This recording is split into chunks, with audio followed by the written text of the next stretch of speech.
Great new day to all my self-care family and friends. Welcome back to the Room2Breathe Project. I am your host, Life Coach 614, and I'm so glad that you guys are here with us today. This space right here is more than a podcast. It's a safe space, a healing circle, a breath of fresh air for those of us who have been told to be strong before we were ever allowed to be soft. If you've ever found yourself healing from the things that you didn't even realize were wounds, this one is for you. Now, before we dive into today's episode, go ahead and tap that screen, like, comment, and share this out with someone else who's on their healing journey. You never know who's silently struggling, waiting for permission to heal out loud. If you haven't already done so, make sure you give us a follow, subscribe to our channel so you don't miss a moment of what's coming next. I also invite you to head over to our website at theselfcareclub.org. We've got affirmative apparel, motivational merch, and free tools to support every step of the journey. Whether you're just starting out or you're deep into your healing era, we've got something for you. Now, today, this episode might touch a tender place. Okay, but I wanted to remind you that tender does not mean weak. Tender simply means truth. And truth is where, honestly, the healing begins. So today we are going to talk about reparenting, giving yourself the love, the boundaries, and the honesty you never got growing up. The kind of care that maybe wasn't modeled or maybe was withheld from you. The kind of love that doesn't come with conditions, and the kind of honesty that frees us instead of wounds us. If you grew up being the strong one, or the fixer, the peacemaker, or if you were told to hush instead of being heard, if you were given survival but not softness, this is for you. Yeah, grab your tissues, right? And listen, many of us have already been parenting ourselves, right?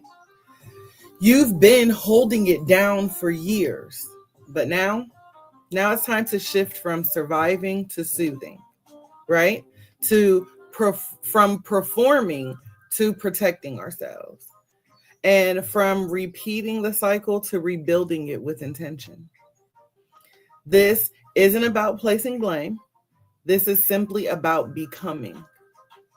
So, as always, grab your journal, light your candles, get comfortable. As Kale said, grab some tissue if you need it, right? And let's go ahead and jump on into this. Let's just start right here with the truth, right? Let's talk about what is reparenting, right? The first truth that I guess I want to start with for us is that it was never your job to raise yourself. But for so many of us, that's exactly what we had to do, right? We were the ones making sense of the chaos. The ones that were comforting ourselves after the yelling stopped. The ones keeping secrets, holding our tears, and pushing through simply because that's what we were taught to do. And now here we are, grown on paper, right? But still healing the little boy or the little girl inside of us who never got to just be a kid. And so that's where reparenting comes in. Reparenting yourself is the process of becoming who you needed when you were too small to ask for it. It's not about replacing your parents or dishonoring their struggle, but it's about being honest with yourself. Asking yourself, what didn't I receive that I needed? What did I internalize, that no longer serves me? Hey, Miss Sherry. And, now we ask ourselves, how can I choose to give myself something better starting now? Like, I can't go back and undo what happened then, but what can I give myself now? Because let's be real, some of us grew up in homes where survival was the focus, not emotional connection. Our parents may have loved us the best way they could, but emotional safety wasn't always part of that love. Maybe you grew up in a household where you didn't hear, "I'm proud of you." Maybe no one explained why you were being disciplined. That you just better not question it, right? Maybe crying got you punished instead of comforted. And now that you're older, those survival skills, now they're showing up as hyper independence, as people pleasing, as emotional numbness, as pushing your needs to the back burner because you never learned how to prioritize your own healing. But here's the beautiful, uncomfortable, holy truth. You get to choose differently now.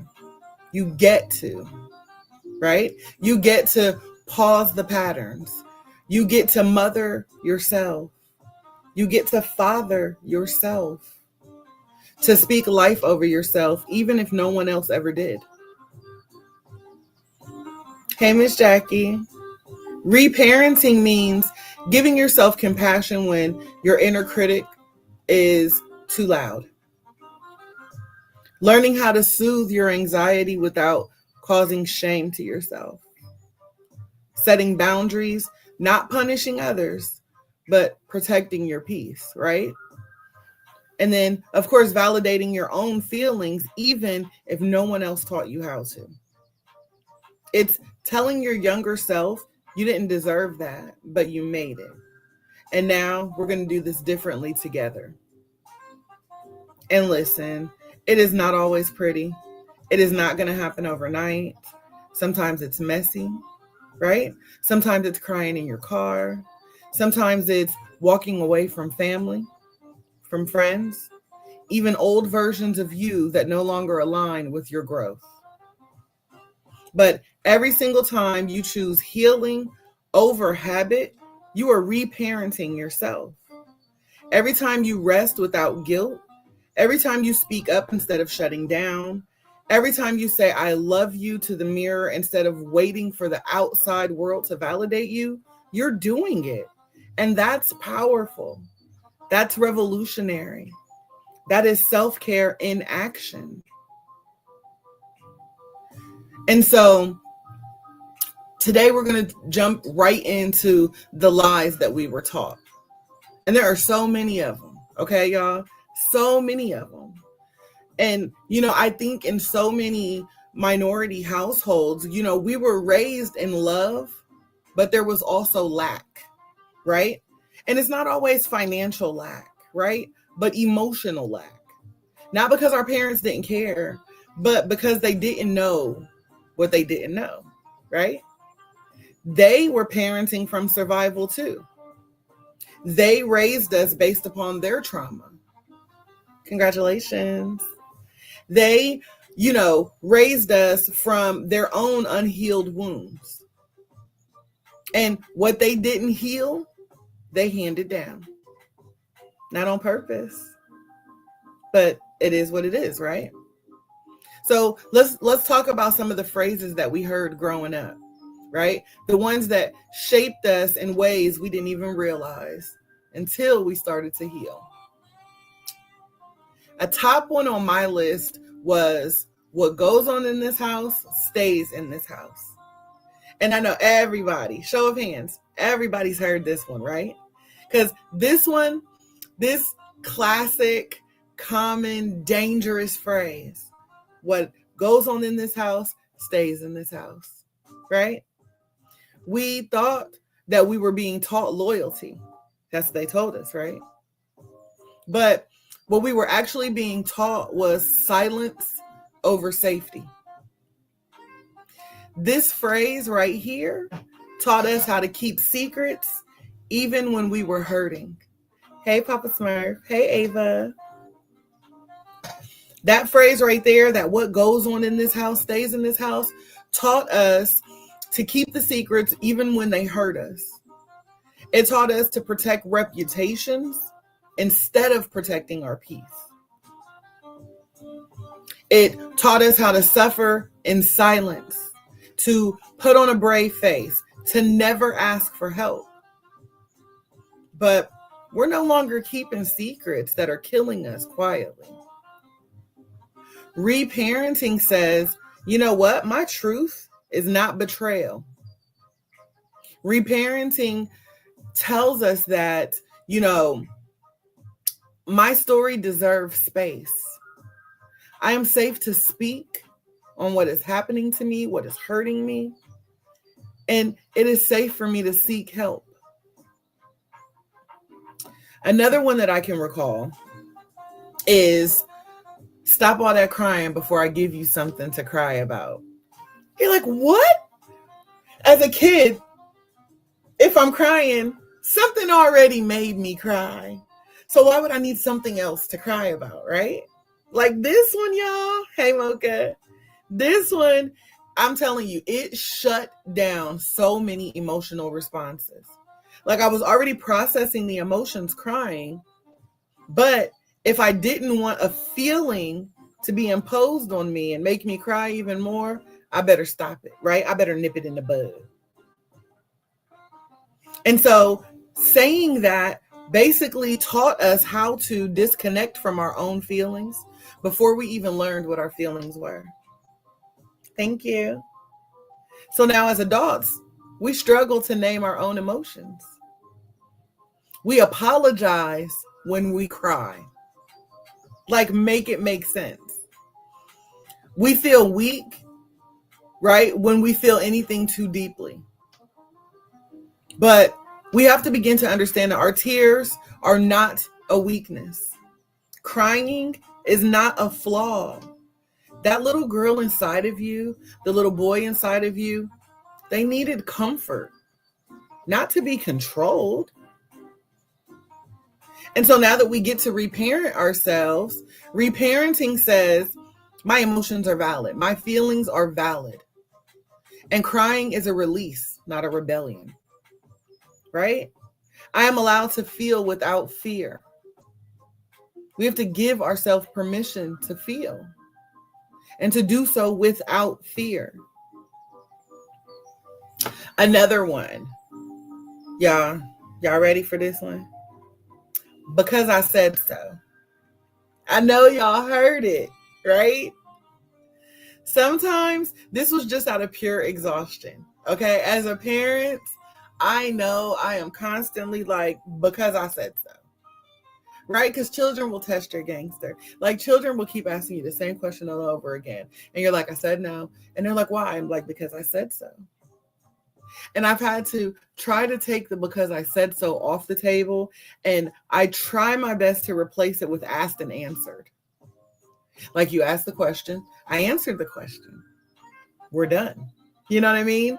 But so I understand that, when our parents said, because I said so, sometimes it's just out of pure exhaustion, y'all. That's me pleading my case as a parent, okay? Because parents, we be tired. We be stressed. We be overworked. But when this is the only explanation that we got growing up, it's teaching that power is more important than understanding. So I know we're going to throw it in there, y'all. Look, again, pleading my case. I'm going to say because I said so. Because sometimes it's just because I said so, y'all. But you don't want this to be your only response to everything. Because again, that teaches us that the power that we hold as an adult is more important than the child's understanding. So that's why I honestly believe that's why we live in a society where everybody is on this power struggle, because it's like once you become an adult, boom, I got the power. I can do what I want. And so everybody who's younger than me or quote unquote beneath me, I'm in control over because I said so. Like we live in a very because I said so, society now, thanks to the people in charge, right? They needed more hugs. But, we want to make sure that now, we try to shift that, to give a little more understanding, to show a little more compassion, or honestly, just to be real about our feelings. hey, you know what? I'm tired. I had a long day. Like I said, asked and answered was a game changer for me. So if you find yourself being tired of repeating the same answer, not only just to your children, it works with adults too. It works great with adults, y'all. When someone asks you something over and over again, you just say, you asked, I answered. Asked, answered. That is you setting your boundary to say, look, I got to respect my time, my peace. I'm tired. And I don't feel like debating. And so because we grew up not getting that understanding, now we struggle to trust our own judgment. We second guess everything. And a lot of us don't even feel safe asking why, even when it matters. We just go with it, right? But reparenting says, I deserve answers. I deserve clarity. My voice and my thoughts matter, right? Like, not only are my feelings valid, but my voice and my thoughts matter. Another one that I can remember is, you better act grown, right? And when parents tell us, like, you better act grown, because at that point they think we're being childish, right? So they're like, well, you better act grown. That's them forced, like that's forced maturity. Like, so many of us weren't given the luxury of childhood, right? We were expected to be little adults. And when I say, that whole act grown and be little adults, I'm talking about those of you who had to take care of your younger siblings. Those of you who had to manage emotions that you didn't understand. Or what about those of us who had to play peacekeepers in adult conflicts, right? You may have grown up watching your parents fight or argue, and you had to be the mediator, right? You had to come show up and save the day. And so now your inner child is still waiting for someone to say, hey, you don't have to carry all of that anymore, right? That was never your burden to carry. So reparenting says, I release the pressure to perform, and I honor the child in me that needed protection, not perfection. Another thing they used to say growing up is that you're too sensitive, right? Anybody heard that one? You're too sensitive. I think this one hits deep for all the feelers out there. All the ones who felt everything. Growing up, I can remember feeling everything. All the energy, all the moods, all the microaggressions, all the shifts in tone. I people watched very early on because I was supposed to be seen and not heard. I don't know how many of you grew up hearing that. Hey, Cookie. But growing up for me, a child was supposed to be seen and not heard. And I used to always question, if none of this is my business, why am I here? Like, you know what I mean? But, what it taught me was that I used to just sit and I used to read people's energy. I could tell what a person was going to say or how a person was going to respond, simply just by watching them and watching their mannerisms. I would absorb all of their energy, right? The good, the bad. Like, I learned how to read people's energy when they entered the room, so I knew when people had ill intentions, right? Hey, Chris, thank you so much. But, instead of being nurtured, we were made to feel like our sensitivity was a burden. When I would be emotional from other people, or I would cry in different situations, people would just say, hey, you're too sensitive. But I didn't know how to process my emotions because, remember, as a child, I'm still learning what emotions are. Hey. And so, we didn't know that, our sensitivity wasn't a problem, right? And truthfully, if you grew up in that environment, your sensitivity was never the problem, right? Your sensitivity, the fact that you can connect and feel people's energies and, your empath abilities, that's a divine gift, right? Like empathy, intuition, emotional intelligence, and motion, right? And so reparenting says that I embrace my sensitivity as a strength, right? I feel deeply, and that's my superpower. It's not a setback. I grew up always saying that my empath abilities were a gift and a curse. And the older I get, and the more I began to set my boundaries and reparent myself, I learned that my empath abilities were truly a gift. Like, there's no curse. It is a gift that I now embrace because now I'm not too sensitive. Hey, sister girl. And then the last one, Miss Sherry already said it, y'all. Everybody know this. I want you to throw a green heart in the chat if you ever heard this growing up. Stay in a child's place. I'm going to sip my water while y'all flood that chat with green hearts, because I know I'm not the only one who heard that growing up. As a parent, who's going to be honest enough to say they've even said it to their children or as someone's child, right? Stay in a child's place. See, there's some wisdom to this one, y'all. Like I said, our parents meant well. As parents, we mean well. Mr. T, like, I got some green hearts. Listen, there is some wisdom in this phrase, right? Sis, I know you know, okay? How many times we was told to stay in child's place? But let's unpack how this was misused. Because again, it's not the intention that we're questioning behind it. It's the damage that it caused that we're talking about. Too often, being told to stay in a child's place meant to stay quiet. And by stay quiet, I'm talking about don't question anything. And definitely don't speak up when something doesn't feel right. That part sis. Hey, David, Rich Risings, bro. It's conditioned us to dismiss our intuition, to believe that we were too young to understand, even if we knew that something wasn't okay.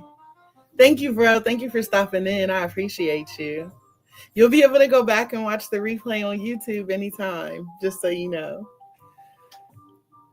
So again, being told to stay in a child's place means stay quiet, don't question nothing, right? And definitely, like I said, don't speak up if it doesn't feel right. That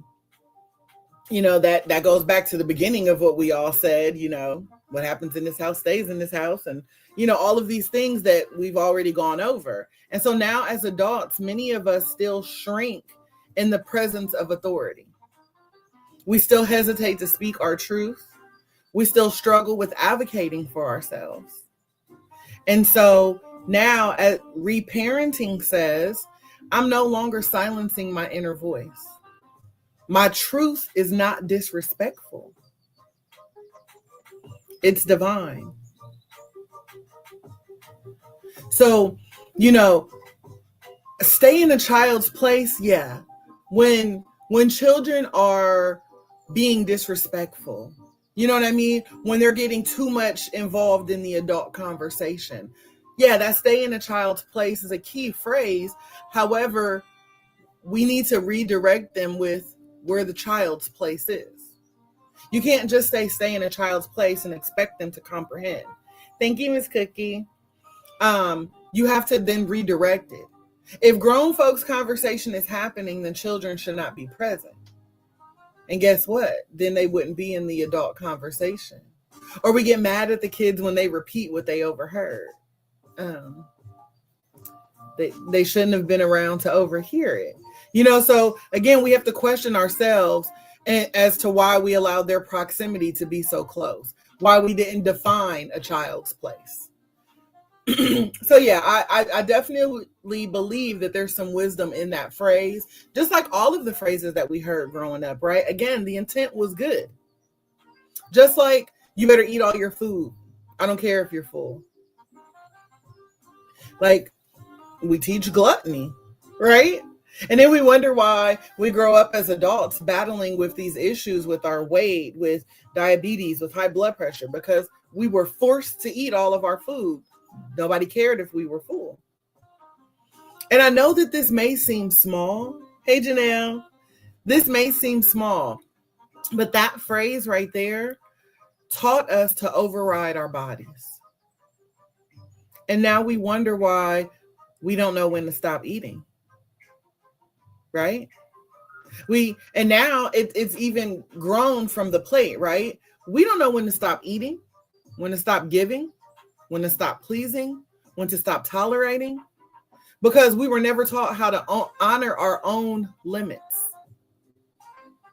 So reparenting says that I listen to my body, that fullness is a boundary too, that I trust my intuition in all things, especially when it tells me enough.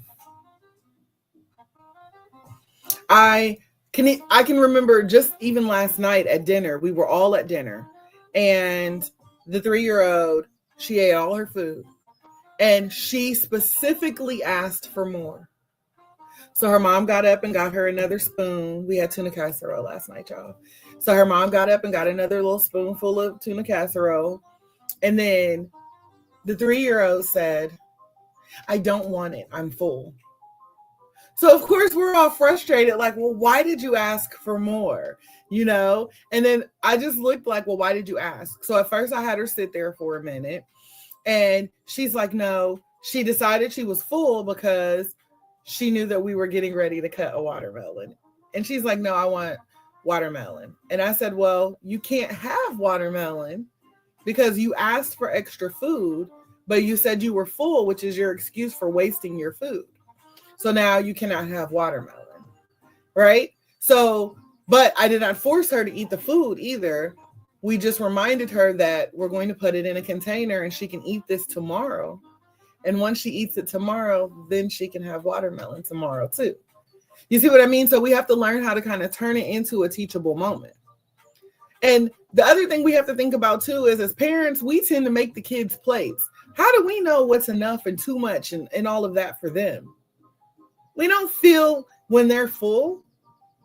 So again, rather than saying, you better eat all of that food, baby, just put that plate in the refrigerator and represent it for breakfast or lunch or dinner. When my son was little and he wouldn't eat all his food, I said, okay, well, my cousin would always say this phrase, you'll eat it before it eats you. So, I mean, if you don't eat dinner, you just got a different breakfast in the morning. Hey, She Ready, Rich Risings to you. Welcome back, Papa Smurf. Right? If you don't have it for breakfast, you'll have it for lunch or an after school snack when you get home. I'm not about to sit here and fight with you and force you to eat your food at the table. That's just dragging out my time. But what I won't do is give you dessert. What you won't get is an extra snack, So again, it just teaches them that, hey, if you're full, honor your body, right? Honor your body. You say you're full, that's fine. But understand nothing else will be given. So as everyone else sits and has dessert, while we all sit and eat the watermelon, you're full. Now you got a choice to make. Right? And it may not work for this time, but it will teach you next time. So again, understanding that phrase, you better eat all your food. I don't care if you're full. That just teaches us how to override our bodies. So reparenting says, I listen to my body. That fullness is a boundary too. That I trust my intuition in all things, especially when it tells me enough. All of these phrases and so many more were passed down to us, and they were wrapped in respect, discipline, tradition. But What we now know is that survival is not the same as safety. That control is not the same as connection. And fear is not the same as love. So we are unlearning these things gently, boldly, day by day. And as we unlearn them, we have to give ourselves space to relearn love on our own terms. And I want you guys to know that there is a grief that comes with reparenting. Y'all know that grief is a part of every single thing we do with healing. We've got to mourn the old. We've got to let it go, right? So before we get into this grief of reparenting, I want to take a pause right here. I want us to just breathe together. Inhale through your nose. Exhale from your mouth. Again, inhale. Exhale. And as you continue to take these breaths, I want you to understand that, yes, this next part is going to be tender, right? We're going to talk about, the parts that nobody tells you about, right? No one tells you that healing often comes with heartbreak. See, reparenting sounds beautiful, and it is. I promise you it is. But it's also heavy. It's layered. It is lonely sometimes. And it can crack you open in places that you didn't even know you were still bleeding. Because what reparenting really does is it brings up grief. It brings up trauma, right? Grief for the childhood that you deserved, that you did not get. Grief for the soft version of you that never got to fully bloom. Grief for the safety that you had to imagine. Grief for the hugs that you longed for. The apologies you never heard. The questions that you were never allowed to ask. And sometimes you're grieving people who are still alive. Parents that you still see. Family that you still sit across the table from. But now there's a gap, right? There's this missing connection. No fear, no doubt. Welcome in. A missing connection because you're not the same person you were before you started healing. And that's the lonely part, right? That gets lonely. It's a quiet kind of loss. You start to realize that, yeah, our parents, they did the best that they could. And I still needed more. And both of those phrases can be true, right? You realize that forgiveness doesn't erase the impact of what happened. You realize that sometimes you were hurt by the people who didn't mean to hurt you, but the pain was very real. That's what makes reparenting so scary and so painful, right? It asks you to hold space for your past while choosing to focus on your future. Hey, Queen, welcome in. It asks you to sit with your sorrow without letting it swallow you. And look, I get it. Some days it feels like you are betraying your roots just because you spoke your truth. But telling the truth is not betrayal. Naming the harm is not dishonor. Wanting better doesn't make you ungrateful. It makes you brave. And I promise you, grief is not just about what's gone. Okay? It's about what was never given. And when you start to reparent yourself, you're giving a voice to that grief. You're saying, I deserved gentle words. I needed protection, not punishment. I should have felt seen, not just supervised. I needed to be held, not hardened. And when those waves of grief hit, and they will, I want you to know that it's okay to feel all of it. It doesn't mean that you're going backwards. It means that you're making space, that you're making room for you to breathe. It means that you're clearing out the clutter so love can live there now. Reparenting is grieving out loud. It's giving the younger version of you the tears that he or she never got to cry, the comfort that he or she never got to receive, the language that he or she didn't have back then, but you're giving them now. Welcome in, Rye Guy. So grieve if you must. Let your inner child sob. Let them throw their little tantrum and say, that wasn't fair. That shouldn't have happened to me. I needed more. I deserved more. I was worth more. And once they throw that tantrum, and once you go through all the feels, then I want you to wrap them in your arms.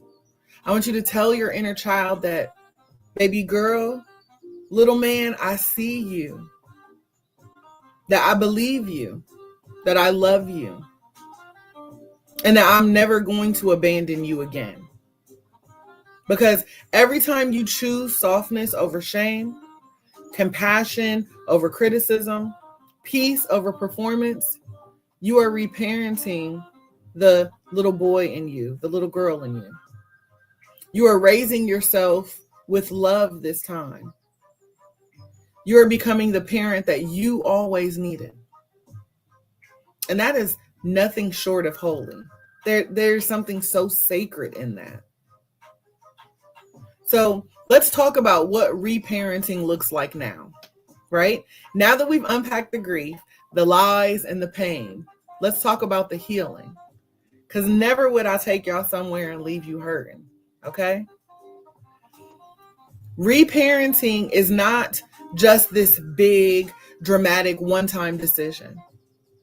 It's not just a social media post or a self-care day. It is a daily practice. It is a conscious, courageous, ongoing choice to show up for yourself, even when it's uncomfortable. Hell, especially when it's uncomfortable, right? Reparenting is quiet and consistent.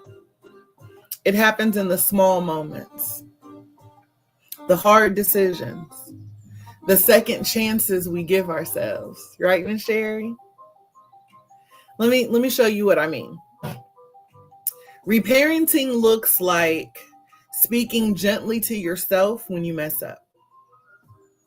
Instead of the that old voice that says you should have known better. Look at you, you're messing things up.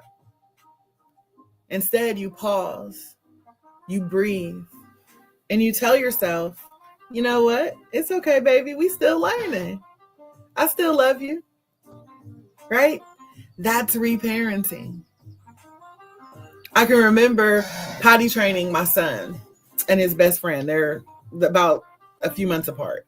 And so when I was potty training them, I remember this teachable moment, and it has stuck with me forever. Some of you have heard this story before, but my son was struggling, and his friend had potty training down pat, right? So when my son was sitting there, he was crying while sitting on the potty, and his friend said, he comes over to him and he just pats him on the shoulder, and he's like, "It's okay, buddy. Everybody poops." And so I'm in the kitchen and I just start laughing. But to me, that was just a reminder that, you know what, we're all gonna go through some shit, y'all. Okay, we're all gonna make mistakes, and everybody's gonna do it. It's literally as natural as using the bathroom, right? And so for me, me and one of my girlfriends, we used to be like, oh, like she would always be like, "Tay, I shitted it up. I done messed up." And I used to just go over to her like, "It's okay, little buddy. Everybody poops," And so when I mess something up now, I always take myself back to that. Like, ooh, I done messed this up. But then I'm like, it's okay, Tay. Everybody poops. We all make mistakes, right? I'm still learning. And I'm a human being, and making a mistake is part of the human process. So it's okay. I don't have to get it perfect. I wasn't striving for perfection anyway, so it didn't have to be perfect. Right? We talked about kintsugi, right? Kintsugi is the Japanese art of taking something broken and filling the cracks with the gold. That's the kind of, creation that I'm working on. I don't want to erase the mistakes I made. I want you to see that this is imperfect, but look how beautiful it is. I want you to know that when I colored this, I used a whole bunch of broken crayons. I didn't wait and go buy a new box. I used the broken crayons to make this one. Right? We also have to understand that reparenting looks like saying no and not explaining it to death. Right? Because no is a full sentence. You say no, period. Right? So you don't have to be guilted or gaslit into overcommitting, overgiving, overextending, right? When you say that doesn't work for me and you don't apologize for taking care of your peace, that's reparenting. Also, letting yourself rest without earning it.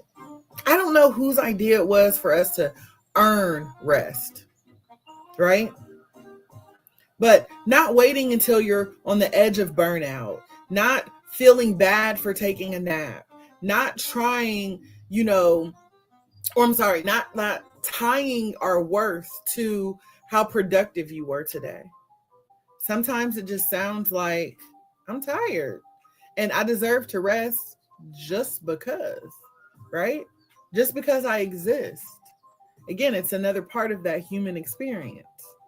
I'm a human, so why don't I get to rest? Why can't I take a nap? Right? That's reparenting. What about looking in the mirror and choosing to see yourself with love? Even when you don't feel put together.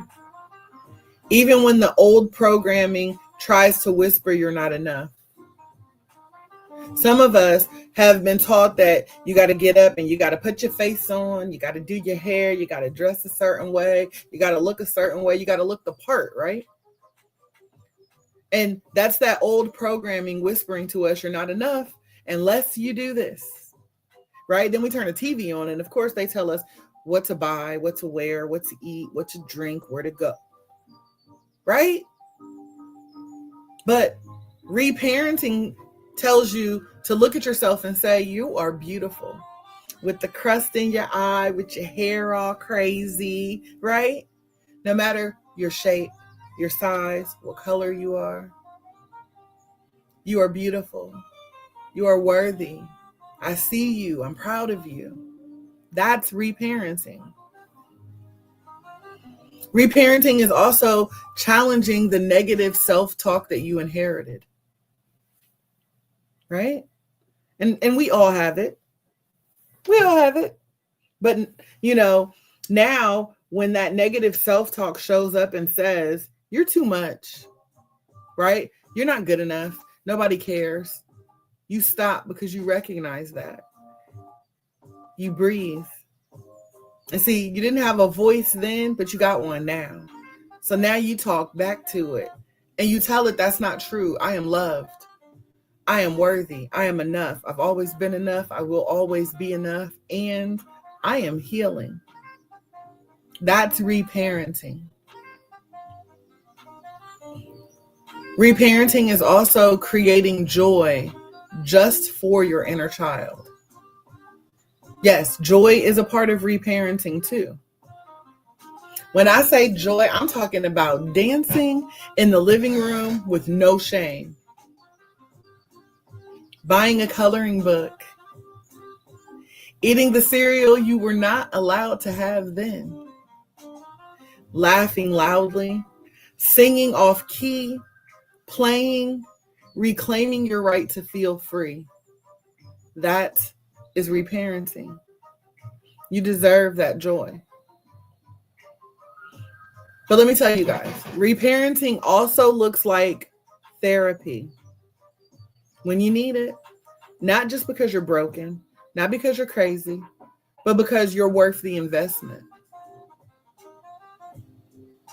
It's letting go of emotionally unavailable people, even if y'all share blood or the same last name. It's creating rituals that ground you, like your morning routines, your prayer, journaling, your breath work. Coming here Monday through Friday at 9 a.m., right? That's a ritual. Learning how to regulate your emotions without guilt. Setting boundaries without begging for understanding. Allowing yourself to receive, not just give. And being patient with your healing, even if other people don't get it. We have to understand that reparenting is an act of resistance. It's you saying, this cycle stops with me. That I will not shrink myself to be loved. That I don't have to hustle for my worth. And that I deserve to feel safe in my body, in my mind, in my home, in my spirit. And the beautiful part is, the more you do this for you, the more you begin to model this for others. Your healing sets the tone, it opens the doors, and it shifts the atmosphere. The more you begin to heal, your children will feel it, your friends will witness it, your partner will see it, and most importantly, your inner child will celebrate it. So don't underestimate the small wins, right? That moment you took a deep breath instead of reacting in rage, that's healing. The time you said no and didn't spiral into shame, that's healing. The day you cried in the shower and didn't call yourself weak, that's healing. Every time you choose yourself with love and intention, you are reparenting the little boy and the little girl inside of you who never stopped hoping someone would show up. And now you're that someone. It's time for us to understand that we are not who raised us. We are who we are becoming. Some of us grew up in the household where survival was the only priority, where emotions are a luxury, softness was a weakness, and asking questions was seen as disrespect. We were raised by people who were still battling their own traumas, still bleeding from wounds they never got to tend to, still trying to survive in a world that didn't love them properly either. So they loved us the only way that they knew how, through control, through fear, through silence, through correction. And now here we are, grown but grieving, whole but healing, thriving in some areas and triggered in others. Reparenting yourself means recognizing that even though they did the best that they could with what they had, it still wasn't enough for you. And that doesn't make you ungrateful. That makes you honest. It makes you aware, and it sets you free. Because we all know that healing is messy. Healing is questioning. Healing is unlearning.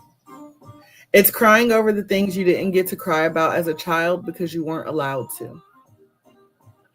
It's giving yourself permission to not be okay and not feel guilty about it. It's holding your inner child in love when all he or she ever knew was discipline and distance. It's asking yourself, what do I need today? And actually listening to the answer. It's knowing that you can build a family within yourself, one that is rooted in safety, in softness, structure, self-respect, one that speaks truth with kindness, one that confirms without judgment, one that doesn't gaslight your needs or weaponize your vulnerability. So today I showed up to tell you that you are not your mother. You are not your father.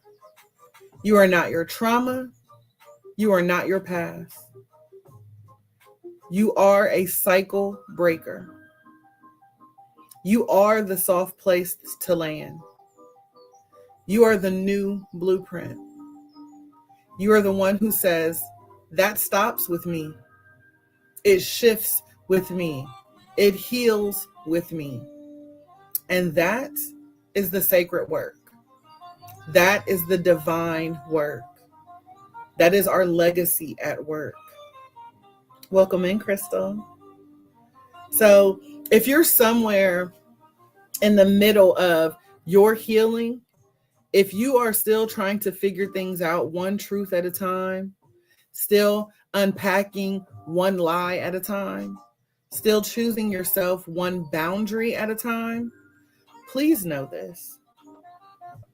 You are not behind. You are not broken. You are not crazy for needing more. You are healing. And healing takes time. You are reparenting. And reparenting takes courage.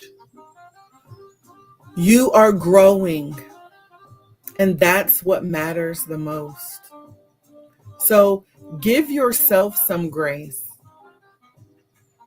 Give yourself the love that you so freely give to others.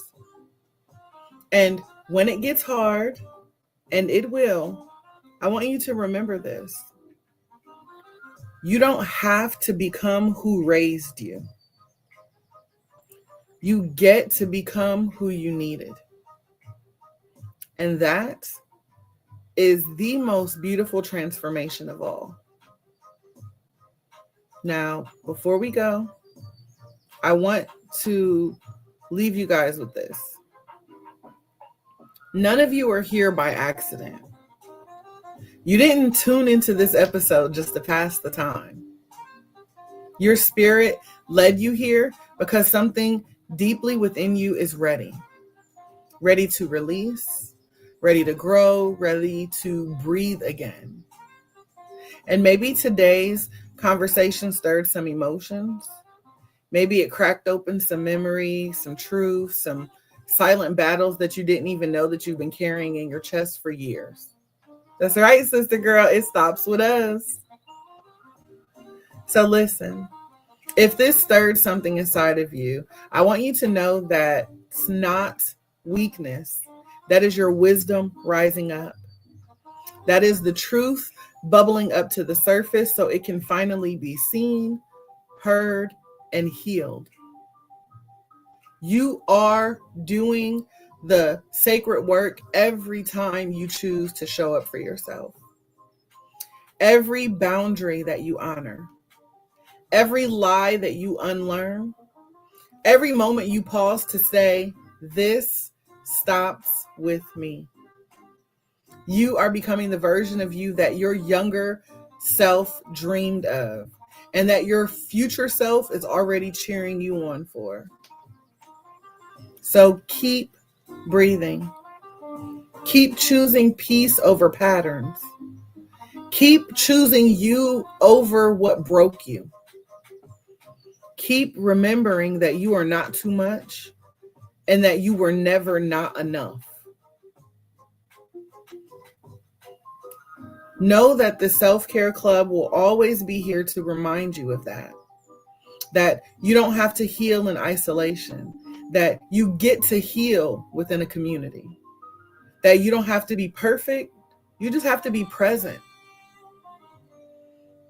And again, if something in today's episode spoke to your heart, I want you to just go ahead and drop some green hearts in the comments. That's how we say I'm healing, I'm growing, and I'm showing up for me. I invite all of you to head over to the selfcareclub.org to tap into our healing resources. You can check out the affirmative apparel and other motivational merch that supports your journey every step of the way. And if the Room to Breathe podcast has been a part of your healing journey, consider supporting the Room to Breathe Project. Knowing that every listen, every share, every donation helps us to keep this safe space alive and thriving.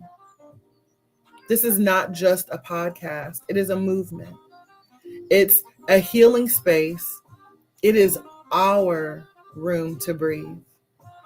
So as you step back into your day, I encourage you to keep breathing, to stay positive, and to know that you will always be supported here in the Self-Care Club. So don't be afraid to take up space, to make a little room for you to breathe, and know that it's never too late to start over. I love each and every one of you to life. I pray that you all have an amazing day on purpose, filled with nothing but purpose. And until next time, take a deep breath and let's keep growing together. Thank you.